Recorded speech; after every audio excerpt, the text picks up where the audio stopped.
Bonjour, je suis Sandra Ganval, je suis écrivaine indépendante. Je vous souhaite la bienvenue sur ma chaîne. Je vous invite à vous abonner. Je vous invite à liker cette vidéo. Mes livres sont disponibles sur Amazon et vous devez les découvrir de toute urgence. Abonnez-vous à mon blog et je vous souhaite une bonne visite sur ma chaîne.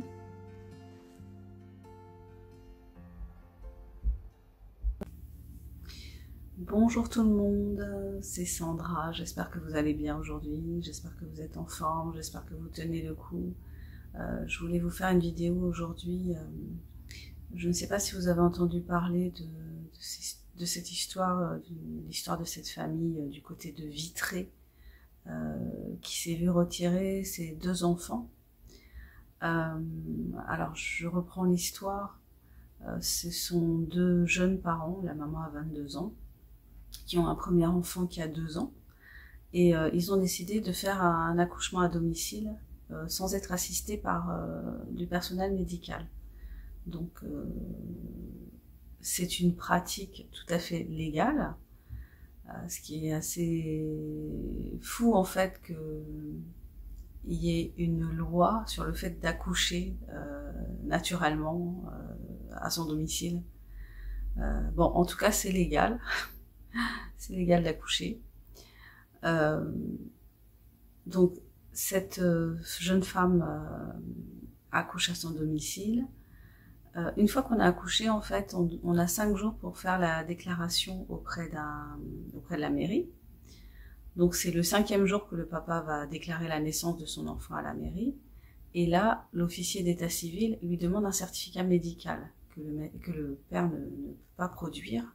Donc il fait une attestation sur l'honneur, comme quoi son enfant est en bonne santé. Et l'officier d'état civil lui demande lui dit qu'il faut qu'il consulte un médecin et qu'il lui ramène un certificat médical. Donc ce que le papa fait, donc il emmène femme et enfant chez un médecin qui va constater la bonne santé du bébé.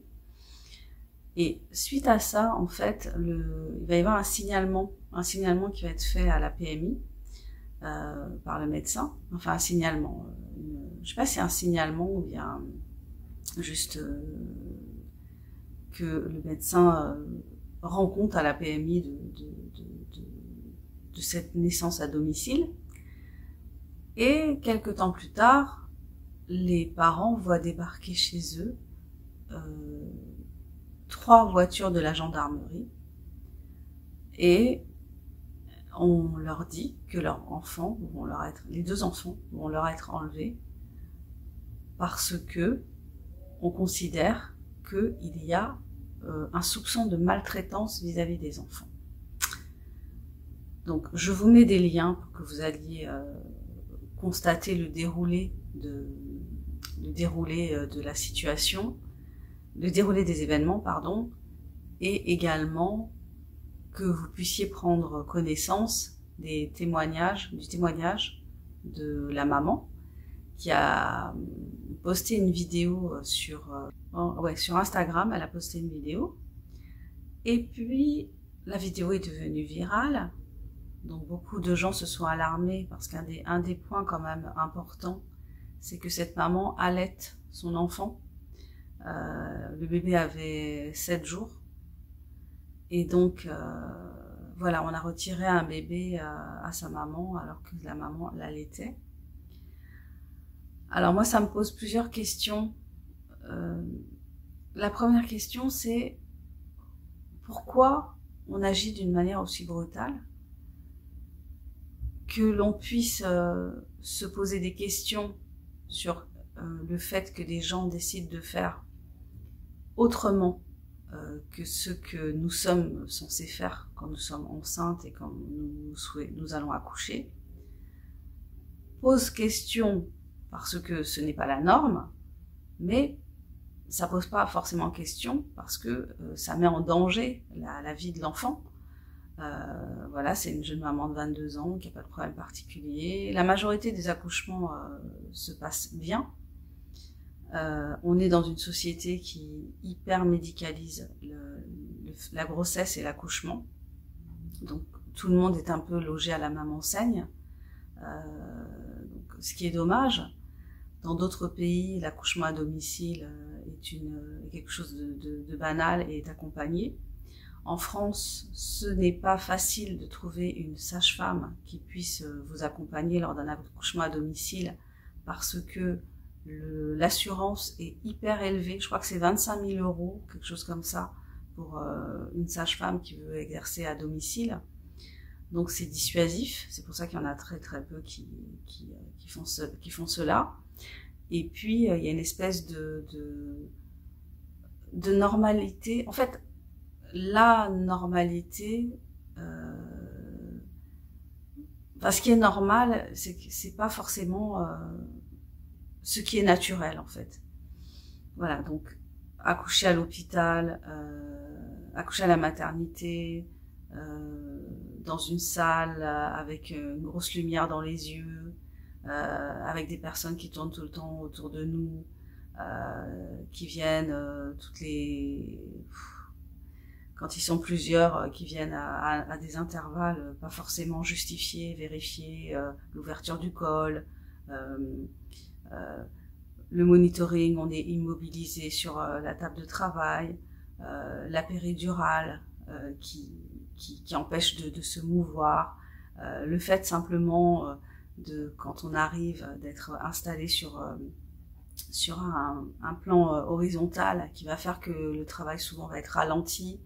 Voilà, l'aspect naturel de l'accouchement, dans la plupart des maternités, il est quand même assez dénié ou oublié. Il y aurait le fait d'accoucher en maternité, ça constitue une sécurité absolue, et le fait de ne pas vouloir se retrouver dans ce cadre-là, eh ben, ce serait comme un signe, parce que j'en ai un petit peu parlé, ce serait comme un signe de folie, en fait. C'est de la folie de pas accoucher avec un personnel médical. Alors que, bon, bah, nos grands-mères, ma grand-mère, elle a accouché, elle a eu 10 enfants, elle les a tous accouchés à son domicile. Il y en a un qui est décédé. Je pense que même à l'hôpital, à la maternité, il serait décédé. Voilà, donc on est dans une société où il y a une idée précise de ce qu'est enfin, il y a une idée médicalisée de ce qu'est la grossesse, il y a une idée médicalisée de ce qu'est un accouchement, et en fait, ceux qui ont eu une mauvaise expérience, parce qu'en fait la maman a fait ce choix parce qu'elle a eu une mauvaise expérience enfin elle n'a pas eu une expérience telle qu'elle l'aurait voulu pour son premier enfant, donc elle a décidé dans son âme et conscience d'accoucher différemment pour son deuxième et de le faire pas seule puisqu'elle était avec son mari, mais voilà, de faire cet acte qui est un des actes les plus naturels du monde, ben de l'assumer totalement. Et tout s'est bien passé, c'est ça surtout, c'est que ça s'est bien passé. Donc moi, ce que je comprends pas, c'est pourquoi on n'a pas pris le temps, pourquoi les services sociaux, plutôt que de retirer l'enfant l'enfant, même pas les deux enfants à leurs parents, et ben pourquoi il n'y a pas eu un temps de discussion, un temps d'observation, voir comment ça se passe, qui sont ces gens, pourquoi ils ont pris cette décision. Voilà, on est dans un moment particulier, un accouchement, ben on peut, voilà, ils ont peut-être pris un peu de temps pour aller déclarer, mais est-ce que c'est si grave que ça en fait? Est-ce que la première chose qui compte, ce n'est pas le bien-être des enfants? Et enfin, il y a pas de preuve de maltraitance, il y a des soupçons de maltraitance. Donc où est la, comment dire, je pense à nos ministres là qui sont accusés de viol, et ben ils sont toujours en poste. On n'est pas allé les chercher et leur dire bah vous êtes accusés, on va vous retirer vous allez être en prison préventive, ou bien vous n'allez plus exercer vos fonctions. Non, il n'y a pas ça. Je pense à tous ces enfants qui sont victimes de pédocriminalité et qui sont parfois... je pense à ce reportage qui a été fait en 1999 par Élise Lucet, je ne sais pas si vous l'avez vu, où elle suit une maman dont les 2 enfants ont été abusés par le père dans des cérémonies. Les enfants racontent des cérémonies rituelles durant lesquelles ils ont été abusés. Et la décision du juge, c'est que le père continue à avoir un droit de visite. Vous voyez ce que je veux dire? Donc en fait, il y a une espèce de 2 poids 2 mesures. Bon, ça date de 99, mais on sait bien que aujourd'hui, les pédocriminels, ils sont en liberté. Il y a des réseaux, il y a des réseaux qui sont connus. J'avais entendu parler d'un réseau où on avait trouvé 400 000. Je crois que c'était en Allemagne. Je rechercherai, je mettrai des liens ou une photo si je trouve. Voilà, donc ce qui est assez fou, ce qui est étonnant, c'est le 2 poids 2 mesures en fait. Donc là, on intervient avec cette famille avec une violence incroyable. On leur retire leurs enfants comme ça. Enfin, c'est hyper brutal, c'est hyper violent, alors qu'on peut faire autrement. On peut prendre le temps, on peut...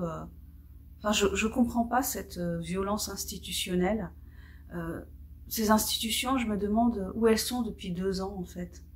Quand il y a des parents qui essayent d'obtenir gain de cause simplement pour avoir un interlocuteur, pour parler de la violence institutionnelle, de ces protocoles sanitaires qui nous ont été imposés pour nos enfants. On n'a pas d'interlocuteur, on n'a pas eu d'interlocuteur. Le rectorat renvoie... chacun se renvoie la balle, quoi. Le directeur te renvoie au rectorat, le rectorat te renvoie au ministère, le ministère te renvoie au président, et le président... personne ne veut avoir de dialogue, de discussion là-dessus. Les parents qui se trouvent... qui constatent la souffrance de leurs enfants, ou pour certains qui avaient des certificats médicaux et qui se sont retrouvés face à des directeurs d'école qui ont refusé les certificats médicaux. Mais où était la protection de l'enfance? Elle est où la protection de l'enfance depuis 2 ans? Elle est où en fait? Elle existe pas. Enfin, pourquoi là elle débarque? Elle débarque comme une furie et elle nous dit qu'elle va protéger des enfants qui, a priori, ne sont pas en danger. Et dans d'autres circonstances, elle est absente. Donc ça, je ne comprends pas, en fait, comment il peut se passer des choses comme ça. C'est hyper violent. Et du coup, ça m'amène à me poser la question, mais à qui appartiennent nos enfants? À qui appartiennent nos enfants? Est-ce que les enfants que j'ai portés dans mon ventre et auxquels j'ai donné naissance appartiennent à l'État, ou est-ce qu'ils m'appartiennent? Dans le sens, cet État qui se dit protecteur, qui se dit vouloir le bien, vouloir notre santé, vouloir nous préserver du mal, de la souffrance, je ne sais, de la maladie. Mais quel est cet État en fait? Pourquoi il peut s'arroger comme ça le droit de se placer au-dessus de moi en fait, au-dessus de moi par rapport à mes enfants que je protège. Cet État qui n'est pas protecteur en fait, qui n'est pas protecteur, qui se donne cette image de vouloir protéger, de vouloir préserver, mais qui est interlocuteur quand ça l'arrange ou quand ça ne dérange pas certains, peut-être, je ne sais pas. Je me pose des questions. Ça m'a beaucoup touchée cette histoire parce que je pense que beaucoup de femmes ont vécu pas forcément des violences obstétricales, mais des choses difficiles par rapport justement à l'hypermédicalisation des accouchements, au fait qu'on ne prend pas forcément, comment dire, on ne prend pas en compte en tant que sujet quand on est dans cette posture. Quand on accouche, en fait, on est objectivé, en fait. On n'a pas beaucoup de marge de manœuvre, souvent, dans la plupart des maternités, pas dans toutes, effectivement, évidemment, mais souvent on est très objectivé, on est dans la peur, en fait, on est plus, comment dire, on est dans une situation où on nous enlève du contrôle, en fait, on nous enlève du contrôle, on nous enlève de la puissance, on nous enlève de la souveraineté, alors qu'on devrait être dans un moment où on est souveraine, et on est comment dire, dans l'écoute de notre corps, dans l'acceptation, dans l'accompagnement, et on n'est pas dans l'accompagnement dans ces moments-là, on est dans le contrôle, et parfois dans la violence, pas forcément, comment dire, pas forcément, je dis pas que les gens les sages-femmes, les médecins sont volontairement violents, mais ce qu'on leur demande, voilà, de s'occuper de plusieurs femmes à la fois pendant un certain moment, on est aussi dans le chiffre, hein, donc le nombre de césariennes, c'est aussi lié au fait que ça rapporte de l'argent, puis aussi les épisiotomies qui sont des actes intrusifs, agressifs, qui n'ont souvent pas lieu d'être, mais qui sont effectués pour que ça aille plus vite, pour le confort du praticien et pas pour le confort de la femme qui accouche. Donc voilà, c'est ça qui peut amener les femmes aussi à se dire je vais accoucher à la maison. Je pense qu'il y a plein de femmes qui se diraient qui aimeraient accoucher à la maison mais qui le font pas parce que justement le cadre n'est pas suffisamment pour elles sécurisé. Et puis pour celles qui sont un peu warriors comme cette jeune femme là, qui a décidé de le faire, et du coup elle se retrouve confrontée à une violence institutionnelle et au fait qu'on lui dénie sa bienveillance, qu'on lui dénie sa souveraineté. Et là on est vraiment depuis 2 ans là, on est vraiment là-dedans en fait, dans cette façon de vouloir gérer nos corps à nos places en fait, à notre place. L'institution, elle est perverse parce que elle est dans une espèce de posture de nous dire que elle est dans la bienveillance, et puis dans les actes on voit qu'elle est pas bienveillante en fait. On voit que ce qu'elle veut c'est nous contrôler. On est dans le contrôle tout le temps en fait. Contrôler ce qu'on fait, contrôler ce qu'on veut pas, ce qu'on fait pas, vouloir qu'on fasse certaines choses. Quand on dit qu'on pense que ces choses-là sont dangereuses pour nous et que y a des arguments, il y a des éléments qui disent qu'effectivement c'est dangereux, il n'y a pas d'entente de ça. Donc pour revenir sur cette histoire de protocole scolaire, elle est où l'entente que le port du masque pour les enfants, ça gêne les apprentissages, ça les empêche de respirer correctement et que leur cerveau soit oxygéné de manière adéquate, que ça gêne les interactions, voilà. Et puis quand on nous a soi-disant imposé de les faire tester je ne sais combien de fois, c'est des actes hyper violents et qui n'ont pas de sens, en plus qui n'ont pas de sens. Et puis il n'y a pas eu non plus d'études de l'impact de ces protocoles il n'y a pas eu d'études d'impact en fait, comme pour le pass sanitaire, il n'y a pas eu d'études d'impact. Donc en fait on est toujours dans des espèces d'aberrations constantes. Voilà, moi je trouve ça complètement fou en fait. Donc peut-être qu'il y a des gens qui vont penser que je fais des amalgames avec des choses qui n'ont pas de rapport, mais moi je trouve que ça a un rapport direct en fait. Cette façon de ne pas vouloir que les gens fassent autrement et de pas être dans la bienveillance et dans l'accompagnement de autrement, mais vouloir qu'on soit tous dans une espèce de boîte et que on fasse comme on nous dit de faire et sans pour autant nous donner la preuve formelle que ce qu'on nous dit de faire est bon et bien. C'est cette violence institutionnelle, moi, qui me pose problème. On est dans de la violence institutionnelle, Mais aujourd'hui, je trouve à beaucoup trop de niveaux, et je trouve ça vraiment problématique. Voilà, bah écoutez, c'était ça que je voulais partager avec vous aujourd'hui, ma réflexion sur ce qui est arrivé à ce couple. Comme je sais plus quel philosophe, je crois que c'est Diderot, je sais plus. Vérité au-delà des Pyrénées, mensonge en deçà, enfin un truc comme ça, je retrouverai. Voilà, donc dans beaucoup de pays, ben, les femmes accouchent à la maison. Il y en a certaines qui accouchent seules, avec l'aide d'autres femmes. Voilà, donc c'est pas un truc, comment dire, il y en a qui me diront, bah oui, mais où est la sécurité, il faut un médecin, il faut ceci. Oui, mais avant, pendant des milliers d'années, les femmes ont accouché sans médecin, donc il faut que l'enfant soit vu par un médecin. Oui, mais avant, je suppose que les gestes que font d'ailleurs plutôt les puéricultrices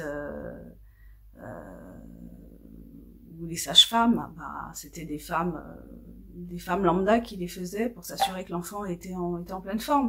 Donc voilà. Ouais, bah écoutez, je vais m'arrêter là parce que c'est super long, mais bah vous me direz peut-être ce que vous en pensez si jamais j'ai des commentaires. Je vous remercie de votre attention, je vous invite à découvrir mes ouvrages puisque je suis écrivaine indépendante. Voilà, donc si vous avez besoin de légèreté, parce que je n'écris pas des choses forcément aussi lourdes peut-être que ce dont je suis amenée à parler sur ma chaîne, parce que je ne peux pas être en dehors du monde. Hein, je suis dans ce monde, même si c'est compliqué d'être dans ce monde, mais ça me paraît difficile de ne pas parler de ce qui se passe dans ce monde. Je vous souhaite une bonne journée ou une bonne soirée en fonction de l'heure à laquelle vous regarderez cette vidéo. Prenez soin de vous, prenez soin de votre mental, gardez l'esprit ouvert à la discussion, surtout sur des sujets sensibles. Et puis, ouais, la capacité d'échanger, la capacité d'avoir des points de vue différents, de se disputer, c'est important aussi, mais de rester en contact, en lien et de continuer à communiquer. Je vous dis à bientôt pour la prochaine vidéo. Bye bye.